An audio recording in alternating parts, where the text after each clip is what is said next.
everybody. Welcome to the Brotherhood of Gaming. If you're new here, welcome. We do a lot of great stuff. You should check us out. You should subscribe and maybe watch some of our videos. If you're a regular, welcome back. Keep up the good work. So, Will, a new Spider-Man game is here.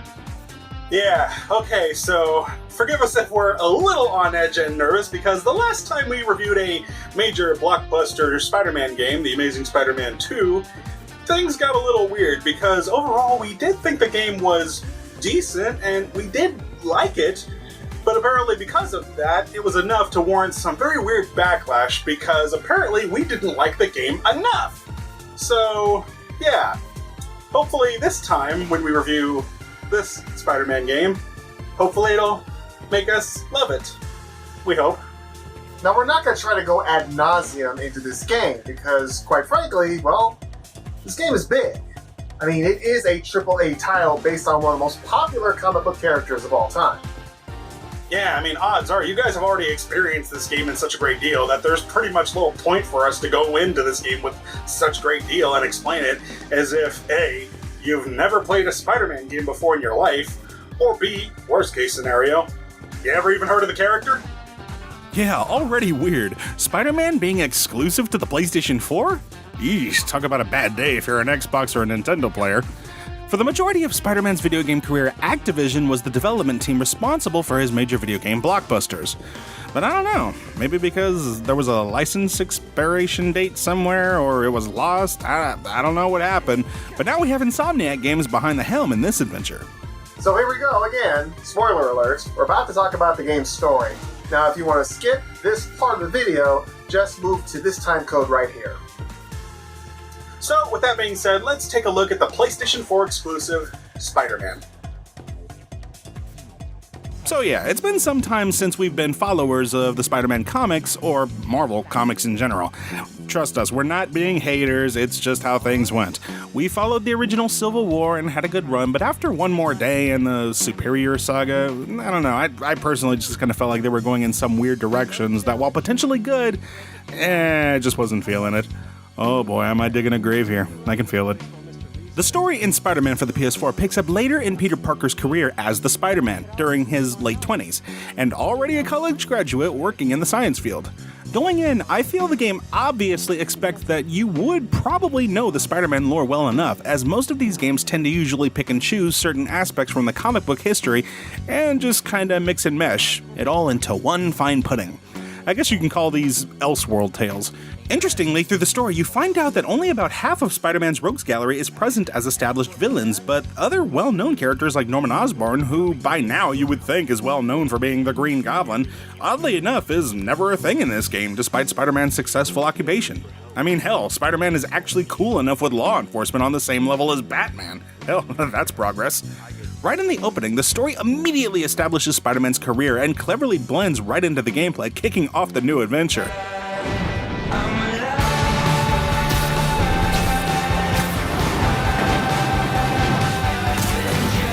Damn, that's some awesome theme music. Now that's how you freaking start a game. The Kingpin is causing havoc, as only he does, but Spider-Man does ultimately remind him that crime doesn't pay. From there, the player is free to explore Manhattan to their heart's content, taking on whatever side missions appear, but the story can be continued at any point if you head to its next destination. Peter and Mary Jane are on good terms, but aren't seeing each other anymore because, well, you can imagine why. And Aunt May is the acting head of the organization, looking to help people who have no homes or are just on hard times. A new face, Mr. Martin Lee, also works in this place and is quite a considerate man, seemingly to be a genuine on helping everyone like May. Now, because I dropped off in the comics world, I wasn't aware that Mr. Lee was actually introduced in the Spider-Man lore back in 2007. During the Kingpin's incarceration, he warned that others would try to come in and take his place, and it doesn't take long for that threat to become realized, as suddenly a new bad guy makes an appearance calling himself Mr. Negative, who's got some freaky powers from going into your mind and being very manipulative about it. Oh, and it happens to be Mr. Lee's alter ego. Meanwhile, Peter Parker also is working with a brilliant scientist, Otto Octavius. I'm 100% sure you don't need me to tell you who this guy is or what eventually he'll become, as we all know it's inevitable. But one thing I will congratulate is that over the course of spending time with Otto, you slowly see his descent into madness due to several problems. His betrayal from his friend Norman, his disease which is slowly crippling him as well as messing with his mind, and of course his work obsession which only continues to make things worse. I genuinely felt bad for the guy and wished that there was a way I could prevent this downward spiral, but as fate would have it, despite Peter's attempts to help, somewhere, Spider-Man is needed. The story from there continues to expand upon the characters we know and love and introduces more recent additions to the lore, such as Miles Morales, who, if you're unfamiliar, becomes another web-slinger post-game. Before then, throughout the story, he only serves to be a young troubled man who looks up to Peter and Spider-Man for guidance because of a tragedy that befalls him in this game. Because villains are going nuttier than a payday, the Silver Sable crew is brought in to help the cops deal with the problem. The bad news is these guys consider Spider-Man to be one of them, so problems for Peter only continue to rise.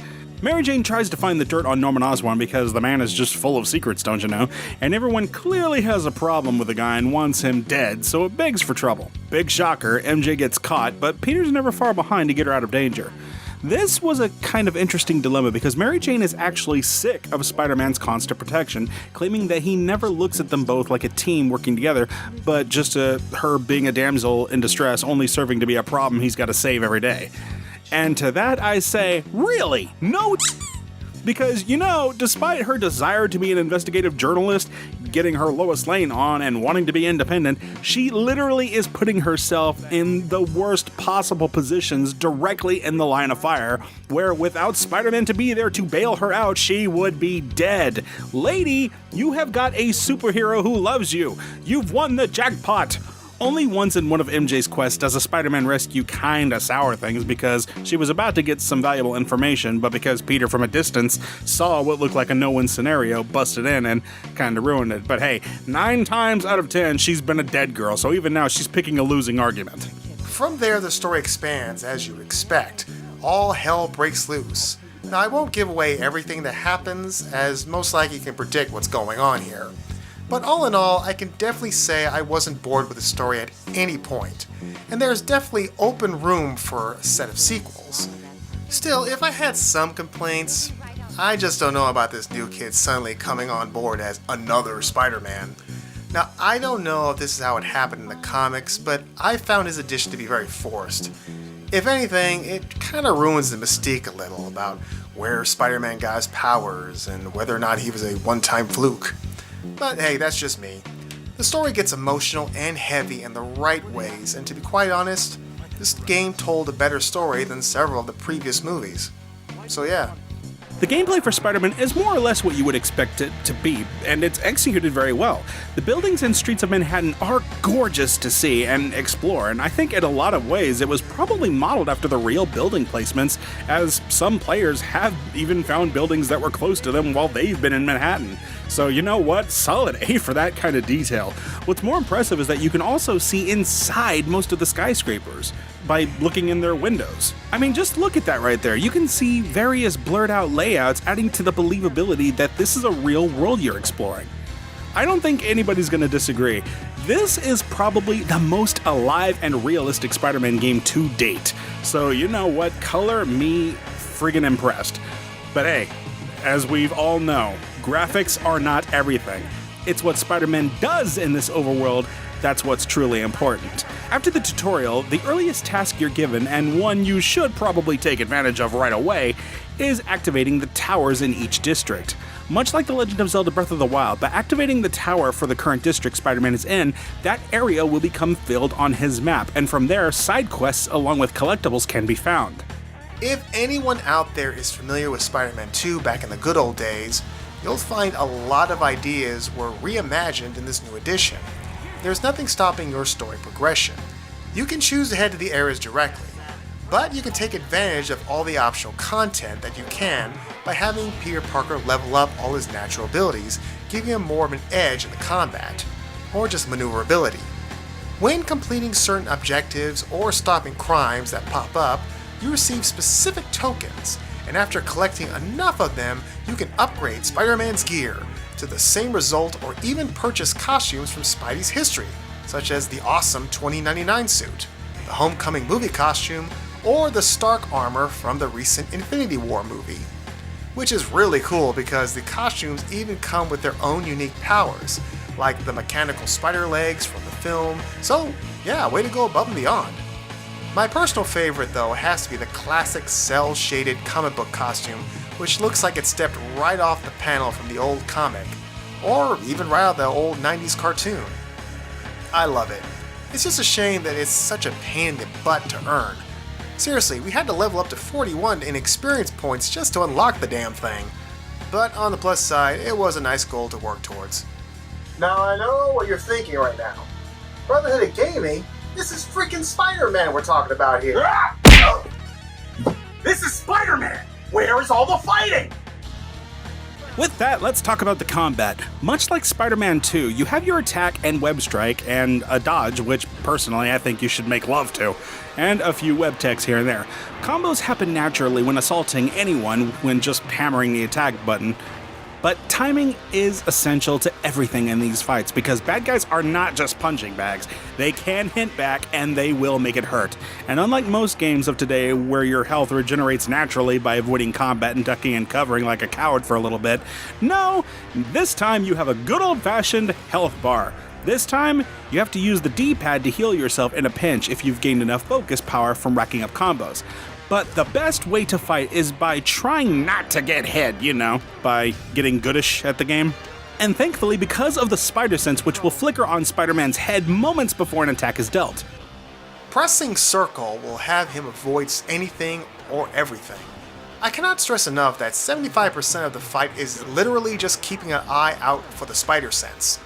Now, if you can master that, then you've essentially won the game because nothing will hit you. But of course, timing once again is everything, and most guys aren't going to telegraph their attacks, so you just gotta know when it's coming. The bad guys are a large variety, and each possess a unique way of being able to be taken down. So know this is not a button masher. Some guys will come with you with guns and bazookas, and then they'll try to snipe you from a distance. Bigger brutes will require you to web them up prior to a beatdown, or for you to trick them somehow. Foes with shields will only be vulnerable from behind, unless you can yank the shield off of them. And enemies with weapons will also require either the same type of strategy unless you hold the attack for an uppercut strike sending them airborne, which leads to air combos taken straight out of Marvel vs. Capcom. Now, most of the time I find it more useful to make the enemies airborne 90% of the time because other foes on the floor won't be able to do much until you can come down. But with upgrades, you can extend your air time and even yank more foes up to you to continue the slaughter. Of course, you're not invulnerable. The dudes with the guns and ranged weapons can still be a problem, so again, make love to that dodge button. By pressing L1 and R1, Spider-Man can grab most nearby objects and hurl them at foes, and this is also good whenever a grenade is thrown in your direction. So yeah, be sure to keep an eye out for that. When you gain enough focus from racking up the hits, you can do various things from an instant finisher on any single foe, heal yourself, or bust out the unique ability from your costume. As cool as the costumes are with their abilities, I rarely ever used them and just kept hold of what energy I had for finishers and healing myself when I needed to. But, hey, you do you. Bottom line, the combat flows really nice and is very exciting to watch and partake in. However, there is one small downside. As much fun as the fighting can be, Insomniac, I think, went a little overboard with a lot of these scenarios. Most of the time when I was engaged with a group of foes, I found myself doing fairly well, but then, well, to put it simply, they just kept coming. Wave after wave, every fight left me freaking exhausted, and I was just asking, when do I stop? A lot of these fights, especially in the latter half of the game, when you start facing off against criminals and the Sable Soldiers, it just gets way too hectic. I am not kidding when I say that you could potentially spend 10 to 15 minutes in a single outpost trying to beat down everyone, and my god, they don't stay down. It's grueling. So as far as combat goes, Trust me, it really is fun, and you do feel like Spider-Man, especially when you're doing well. But my god, guys, you really needed to tone down the waves of foes. God forbid you die and have to do it all over again. Interestingly, there are other ways to tackle the problems. By being stealthy and remaining out of the enemy sights, you can use Spider-Man's gadgets to pick off enemies before things get hectic. It's fun to do, and while it does clear out the first wave, it still doesn't do much to minimize the assembly line of flunkies. Anyway, I've said enough here.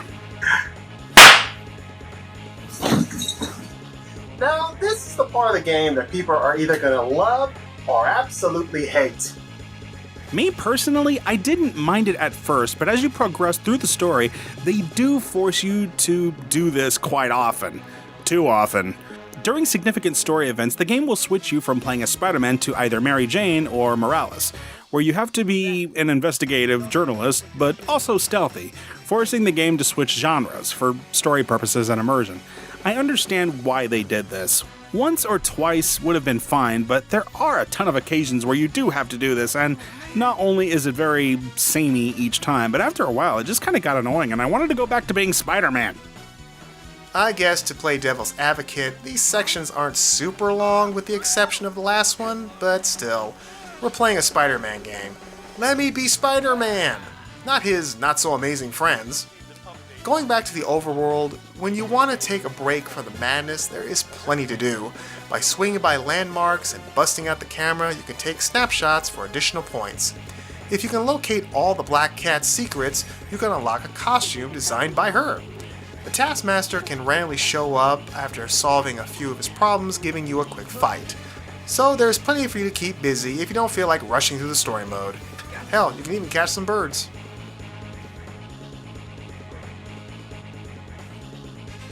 Well, there you guys have it. Those are our thoughts on the PlayStation 4 exclusive Spider-Man. It's a really good game. What more do you want? The price of admission is a little steep, and already there's tons of DLC for it, which makes it even more expensive, which honestly I think is a real cheap ploy to cash grab and milk the fans, but what are you going to do? You're going to spend your money anyway. Well, thank you so much for joining us on our thoughts on Spider-Man for the PlayStation 4, and hopefully we didn't trigger anybody. We'll see you next time. Y'all behave down there in the comments. We're armed. Hey there everyone, did you like this video? If you did, why not give us a thumbs up and maybe leave a comment and watch some more of our stuff. Also, if you really want to keep up with the Brotherhood of Gaming, such as myself, William Morris, or Eugene, you should really follow us on our Twitters, links provided below, so you can see what's coming up in the future. And since, we have to play these games sometimes and record them, why not join us on our Twitch page where you can hang out with all of us as we do so and chit-chat about the games that we love so much. Lastly, if you want to help keep our dreams alive, you can support us in any number of ways, either by continuing to view our videos, like them, share them with all your friends and family and your peeps and your girlfriends, or you can also join our small Patreon and throw all your spare cash away. We'll even give you a shout out. Once again, thank you all and have a wonderful day.